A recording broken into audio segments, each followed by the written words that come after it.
Ladies and gentlemen, today is Saturday. It is April the 18th, and we have finally done it. We've gotten through the insane free agency period. We've gotten through the WNBA draft, and training camp starts tomorrow. So let's go ahead and take a look at the Indiana Fever's training camp roster and see where we're at.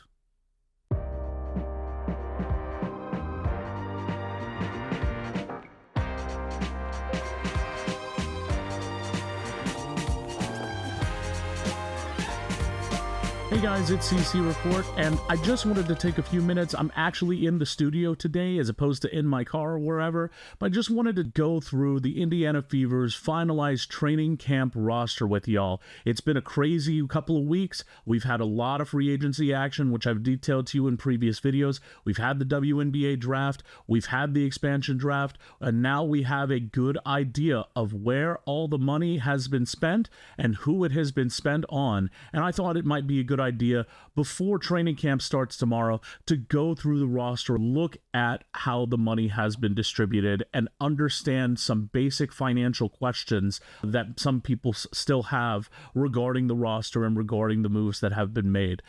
Before I begin, a special thanks to Doc Gray, who can be found at the Twitter handle at DocGray2, TOO, for coming up with this insane great chart that lists all of the currently rostered Fever players and their impact on the salary cap and some general notes about each player as well. It's a super well done spreadsheet, and if you know anything about me, you know I love to look at a good spreadsheet. So that's the spreadsheet we will be going off of to look at all of our questions and to try and to get some answers to some of those questions, because I would call the Fever's preseason moves interesting, not necessarily moves that made sense in the zoomed in perspective, but when you zoom out and take a look at the roster holistically, you start to understand how the pieces of the puzzle have fallen into place, and especially when you start to understand some of the financial decisions that were made behind some of these roster decisions. So let's take a look at this spreadsheet. Now, again, thanks so much to Doc Gray for this. This is really, really helpful. And here we can see three guiding principles behind every decision on this roster. And the first guiding principle, of course, as I've been saying for many videos now, is that the number one priority, as the front office said in the very first day after the 2025 season ended, the number one priority was always bringing Kelsey Mitchell back into the fold and making sure that she was paid what she was worth. And that would be a Supermax contract, and you see it right at the top of the spreadsheet. Kelsey Mitchell, the first move that was made in the offseason and the biggest move in terms of dollar value for this year was, in fact, Kelsey Mitchell being brought back into the fold. And you can see it right there. She received the Supermax.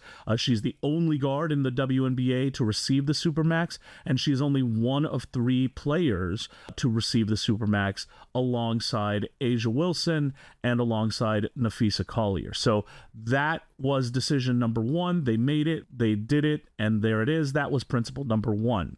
Principle number two was not clear until basically the final move of free agency, and that was the desire to sign Aliyah Boston to her epic rookie extension, and to make sure that that epic rookie extension was in place and to secure Aliyah Boston's services long term. That was accomplished. The Indianapolis Star and Chloe Peterson today put out an interview with Amber Cox that was detailing exactly the thought process that was going in to the epic provision, and it is very clear from that article that giving her epic extension was a priority from the very beginning. And so even though we saw some of the other roster moves that were being made and didn't understand with this big chunk of money still lying on the table, that chunk of money was always spoken for. It's just that they wanted to wait until the final roster was secured for training camp before making sure that Aliyah's epic provision was structured in such a way that we could still make competitive roster moves while at the same time securing her services over the next 4 years. And so what that ultimately looked like, as you can see on the spreadsheet, is that it is a 4-year, $6.3 million contract that is fully guaranteed.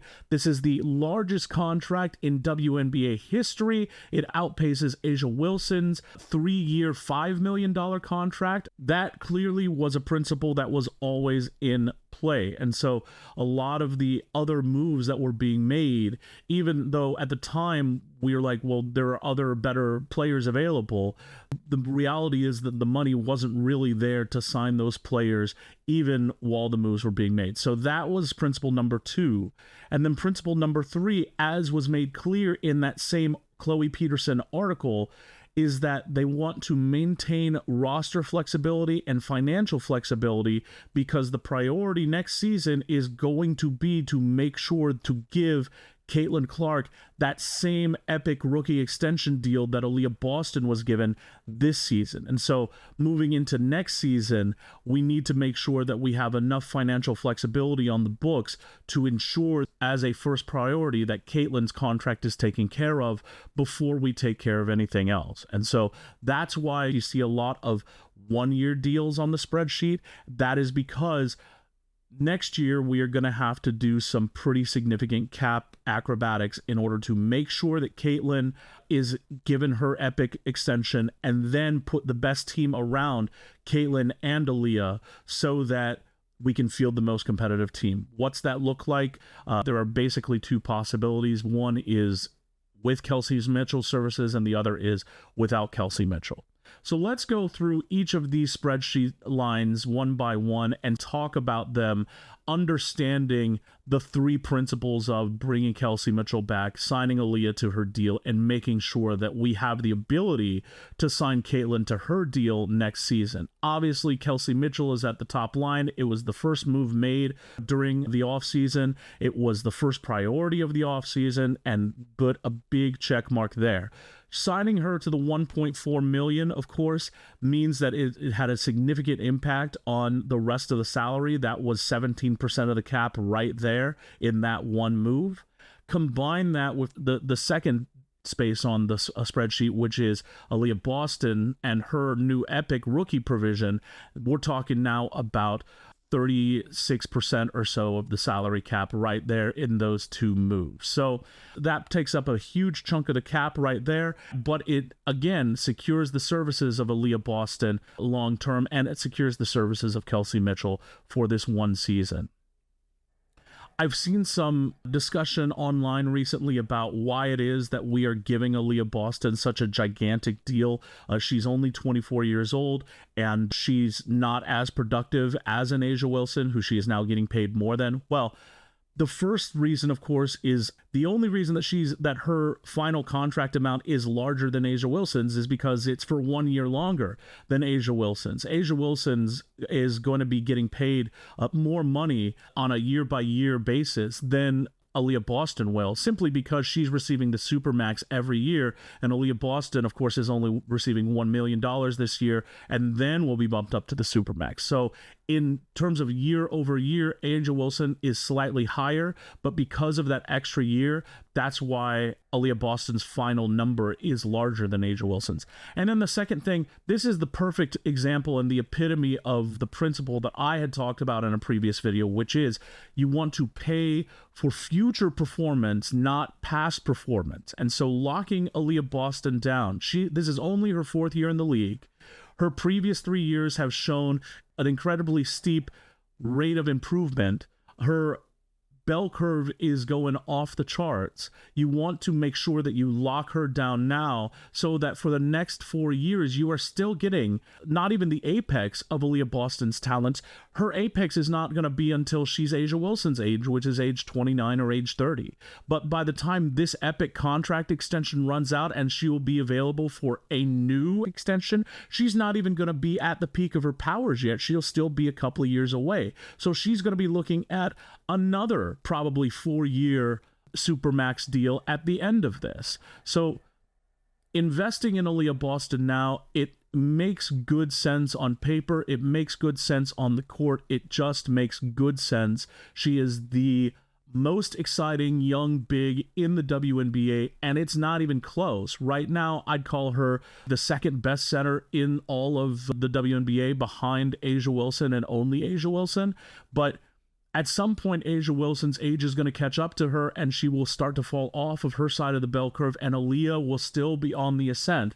And at that point, she's locked into being a Fever girl, and she will be for a very long time. So locking her down now only makes all the sense in the world. Slot number 3, we're talking about Caitlin Clark. Obviously, a healthy Caitlin Clark is the best point guard in the entire planet, and so having her on the team at a rookie deal of only $529,000 is an absolute steal, highway robbery.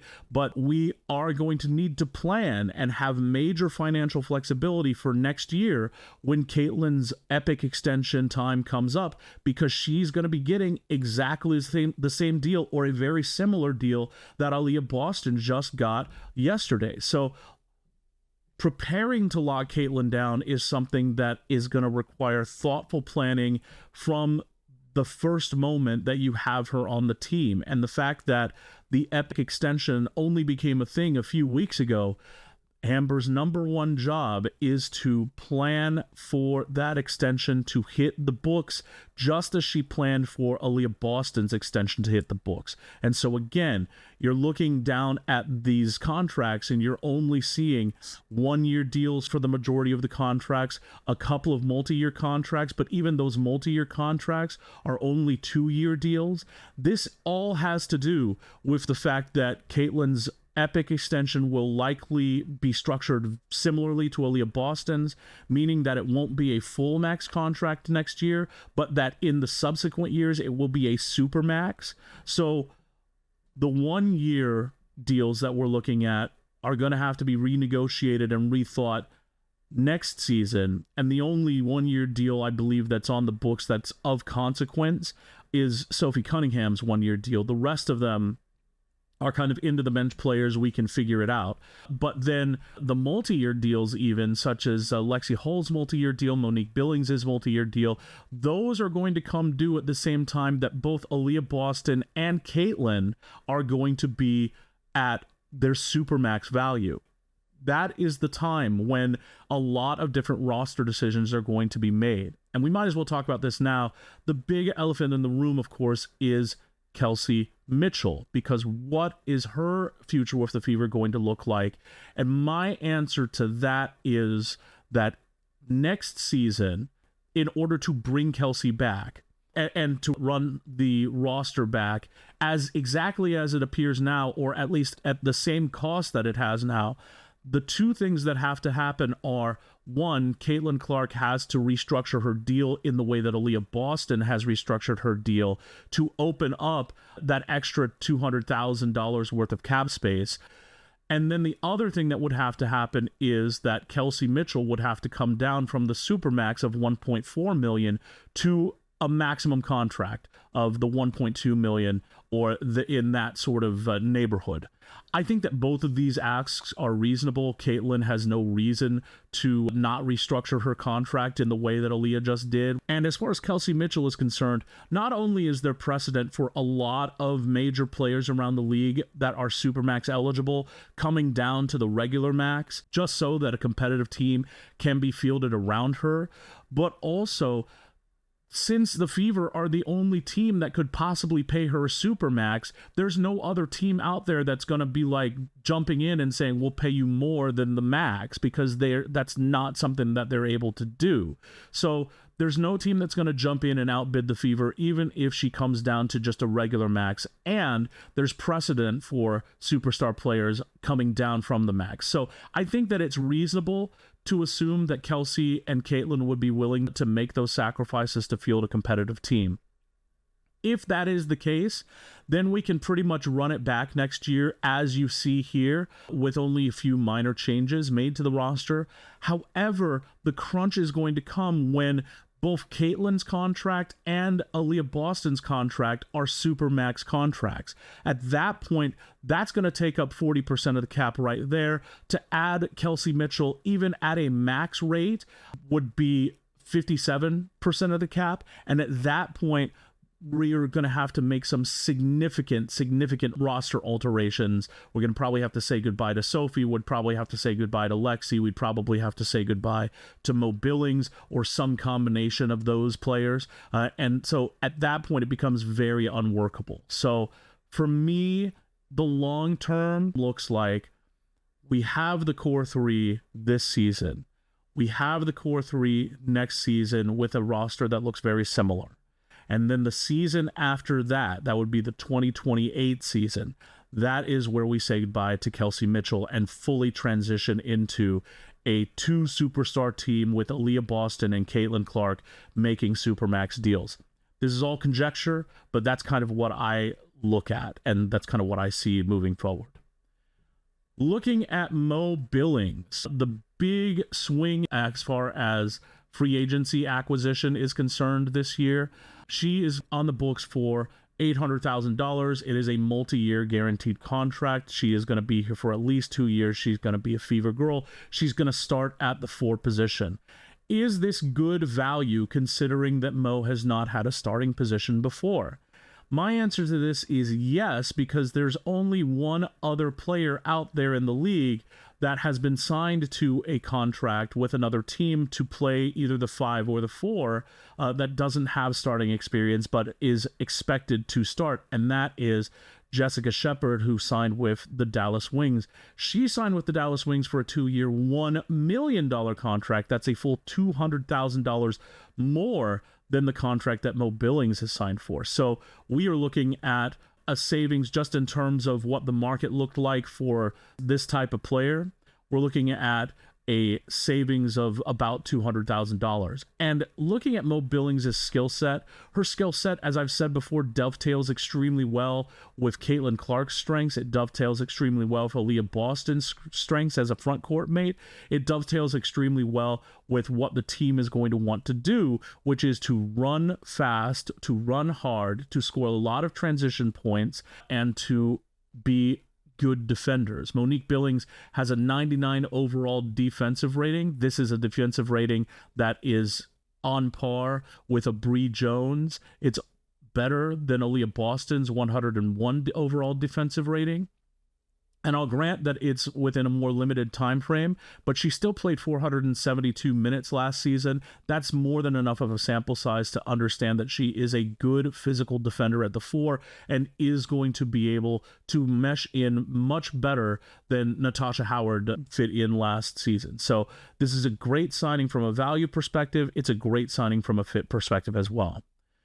Lexi Hull and Sophie Cunningham. Lexi signed as a restricted free agent for $765,000, and Sophie ended up signing for $665,000. Relative to other comparable players around the league, Bridget Carlton, I think, is the best analog for Lexi and Sophie as true 3-and-D threats.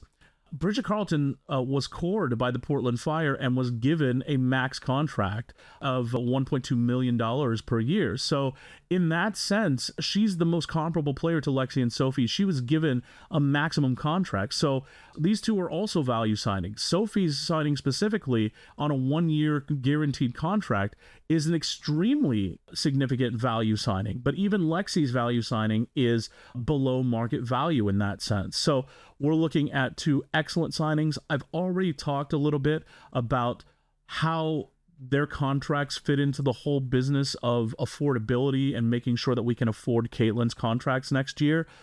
If we are able to get Kelsey to come down to a regular max and get Caitlin to restructure her epic deal next year, it's probable that both of these players will return. But if for some reason that doesn't work out, there might have to be some sacrifices made there. And then 2 years from now, assuming that we say goodbye to Kelsey Mitchell, we can still hold on to these players if they so desire. So, excellent value contracts. My only wish as far as our wings are concerned is that we had a bit more in terms of wing depth, but what can you do? Like, there's only so much money to spread around. We do have Justine Passau on the developmental roster. If we do end up needing a wing, if Sophie or Lexi does end up becoming injured for whatever reason, we can bring Justine Passau off of the developmental roster and put her on the roster full time. But other than that, last year it was a good wing rotation between Lexi and Sophie, so I don't see a huge problem there. It's more of a nice to have. Ty Harris, unrestricted free agent, signing at a salary of $400,000. We initially assumed that this was going to be the backup to Caitlin Clark, but Ty Harris is a combo guard. She did start for the Connecticut Sun in 2024 as a shooting guard, so she has plenty of experience playing that position as well, and it does look like she is going to be Kelsey Mitchell's primary backup, but there is going to be a lot of mixing and matching between both of the guard positions and then the guard bench, of which there really are 4 guards that we're going to have in the regular rotation, perhaps 5 as an emergency guard if Shatori Walker-Kimbrough makes it out of the camp onto the roster. But Ty Harris, Kelsey Mitchell, primary backup, extremely solid, was injured all of last season, but prior to that averaged about 10 points per game, averaged about 4 assists per game from the shooting guard position. Comparable shooting guards in this free agency market were making double what Ty Harris is making for this 1-year non-guaranteed contract. So getting Ty Harris on board at all is an excellent pickup. Getting her on board for $400,000 as opposed to $800,000, which her analogs are making, is an absolute steal, highway robbery, excellent pickup as far as that's concerned. Damiris Dantas, power forward and center, she is making the veteran minimum. She is signing for a 2-year non-guaranteed deal. And this is going to be the primary backup to Aliyah Boston. She had a very down year last year, shot very poorly, but still can space the floor. And, you are hoping for a bounce back year from Damiris Dantas. It is true. If Aliyah Boston goes down for any significant amount of time, our front court is going to be in trouble. There is no doubt about it. But at this point, when we're talking about the amount of resources that have already been committed to the cap, there simply is no more room to make any signings that are above like a veteran minimum. So you're going to have Damiris Dantas, you're going to have Myisha Hines-Allen, who we'll talk about, but it's very simple. There just aren't players out there that are going to be significant upgrades to Damiris Dantas. So why not bring in somebody who has been on the team before, who already has chemistry with the ladies, who already knows the system, and who has in the past demonstrated a potential to hit the outside shot, who has had a very good offseason playing overseas for Brazil. Why not bring that person back in and see if she can't build upon the poor season that she had last year? Because in years prior, she has been good. So I think that that's the line of thinking from the front office there. And again, there aren't very many people out there that are available for the veteran minimum that are going to be significant upgrades over Damiris Dantas. That's just the truth. Raven Johnson, rookie. I've already spent a video talking about why Raven Johnson was picked up by the front office as opposed to some of the other draft picks that were out there. I think that she gives the Fever a tool in the toolbox. She is a defensive stopper, a point of attack defender. Nobody else on the Fever is of her caliber, and she's one of the best defensive prospects to come out of the draft at the guard position in years. So she's on the team now. She's going to be Caitlin's primary backup. It looks like she's going to be in the rotation. She's not going to take over for Kelsey. She's not going to take over for Caitlin.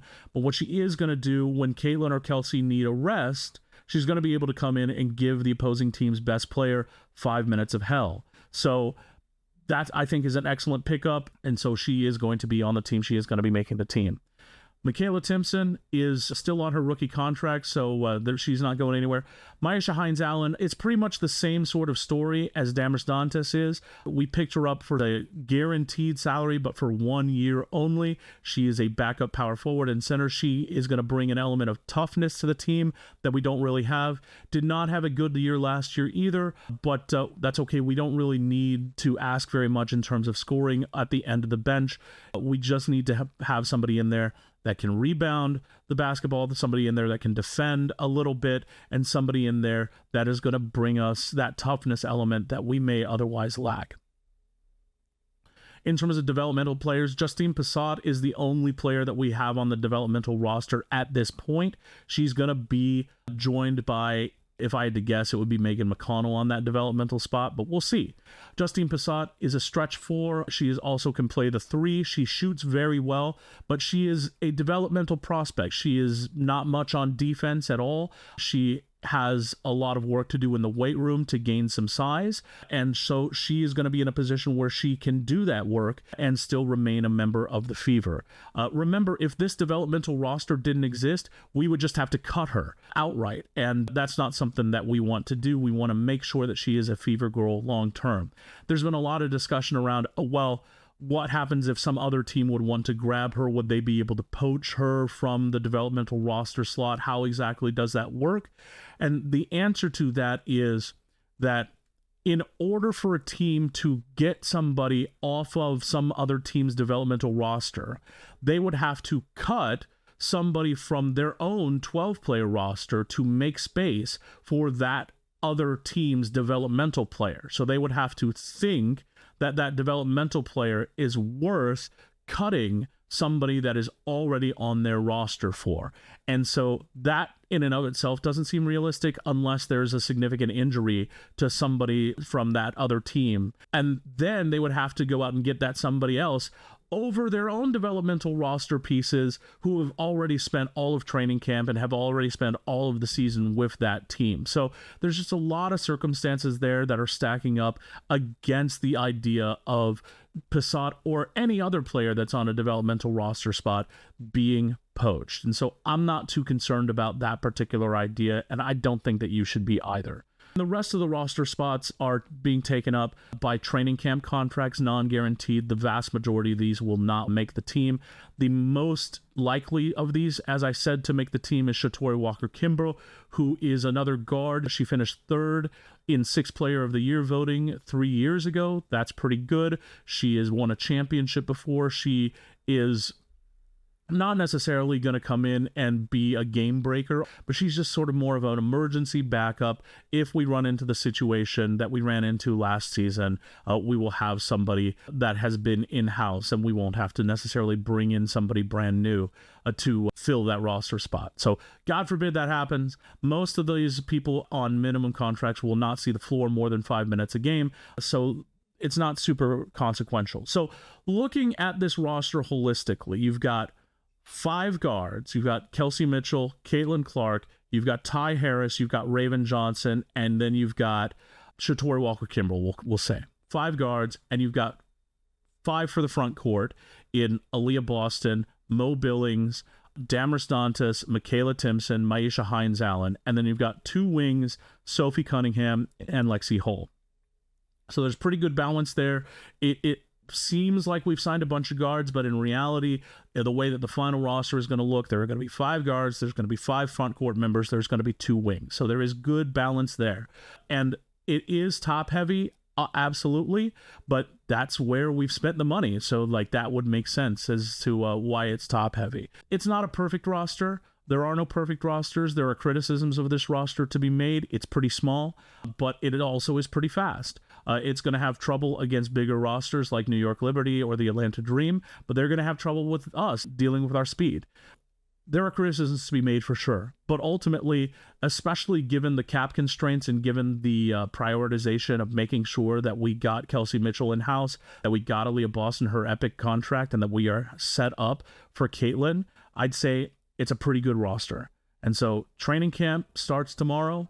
We're going to have a lot of things to discuss regarding training camp, and I personally can't wait. And I hope that you guys agree. It's been a rough stretch of free agency getting to the place that we are, but now that we're here, and now that we have the final roster, and now that we see the vision of what is being put together, I couldn't be more excited, and I'm really looking forward to the season.